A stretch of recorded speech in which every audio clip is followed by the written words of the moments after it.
நம்ம இப்போ எவ்வளோ அழகாக எங்கே கிளம்பியிருக்கோம் அப்படின்னு பார்த்தீங்கன்னா, நாதகிரி முருகன் கோயில் போகலான்னு கிளம்பியிருக்கோம். வேன் ஃப்ரீ தான். வேனில் கிளம்பியிருக்கோம். அடித்து பிடிச்சி நானும் என் சிஸ்டரும் ஒரு வேனில் உட்காந்துட்டோம். அப்புறம் கோயிலில் போய் ஃபஸ்ட்டு தேர்கிட்ட போய் பார்த்தாச்சு தேரை. அப்போ தான் இழுக்க ரெடியாக இருந்துச்சு. அப்புறம் சரி மேலே போய் சாமி கும்பிட்டு வந்துடலாம் அப்படின்னு சொல்லிட்டு கிளம்பிட்டு, இதுதான் ஃபஸ்ட்டு மேலே மலைக்கு போகிறதான நுழைவாயில். ஸ்டெப்பு ஏறுறோம். ஸ்டெப்பு ஒரு 150 படி இருக்குது. ஆனால் அப்படியே ஸ்ட்ரைட்டாக மேலே நிற்கி இருக்கிற மாதிரி இருக்குது, சாயாக இல்லாமல். கொஞ்சம் கஷ்டமாக இருந்துச்சு. ஏறினோடனே அப்படியே ரைட் சைடு விநாயகர் இருக்கார். அவரை பார்த்துட்டு அதுக்கப்புறம் அகஸ்தியர், அப்புறம் அம்மன், சாமி பேர் தெரியல, ஒரு அம்மன் இருக்குது. அந்த இடத்துல நின்று அப்படியே சைடில் வியூ பார்த்தா அவ்வளோ சூப்பராக இருக்கும். திரும்ப இறங்கி கீழே வந்து பார்த்திங்கன்னா லெஃப்ட் சைட்லேயே 18 சித்தர்கள் ஒரே மாதிரியான ஒரு இது. அது அழகாக இருக்குது பார்க்குறதுக்கே. கண்டிப்பாக இதெல்லாம் மிஸ் பண்ணிடாதீங்க.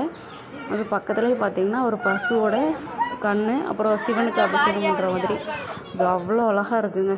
அப்படி மேலே நின்று பார்க்குற அந்த வியூவும் சூப்பராக இருக்குது. அது மேலேயே நாதகிரி குகை, சித்தர் குகை அப்படின்னு சொல்லி ஒன்று இருக்குது. அது உள்ள பார்த்திங்கன்னா ஒரு வயசான அம்மா உட்காந்து எல்லாருக்கும் விபூதி பூசுவாங்க. அது நல்லா இருந்துச்சு. அங்கேயும் போய் அப்படியே விபூதியை பூசிட்டு அப்படியே இறங்கி கீழே வந்தாச்சு. வந்து பார்த்திங்கன்னா தேர் ஒரு பக்கமாக சுற்றி வந்துருச்சு. அந்த வடம் கிடைக்கிறதுக்கு அவ்வளோ கஷ்டமாக இருந்துச்சு. ஒரு வழியாக நம்மளும் வடத்தில் ஒரு இடத்த பிடிச்சாச்சு. பிடிச்சி தேர் இழுக்கிறதுக்காக இழுத்தோம். அது ரொம்பவே ஒரு மன நிறைவாக இருந்துச்சு. வைகாசி விசாகம் அன்னைக்கு நம்மளுக்கு முருகரை பார்க்குறதுக்கும் முருகரோட தேர் இழுக்கிறதுக்கும் ரொம்ப ரொம்ப ரொம்ப ஒரு சந்தோஷம். எல்லா புகழும் முருகருக்கே.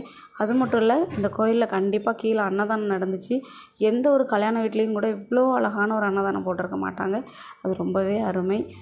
எல்லாருக்கும் முருகனோட அருள் கிடைக்கணும்னு சொல்லி வேண்டிக்கிறேன். வெற்றிவேல் முருகனுக்கு அரோகரா. வீடியோ பிடிச்சா லைக் பண்ணுங்கள், கமெண்ட் பண்ணுங்கள், ஷேர் பண்ணுங்கள். பாய்.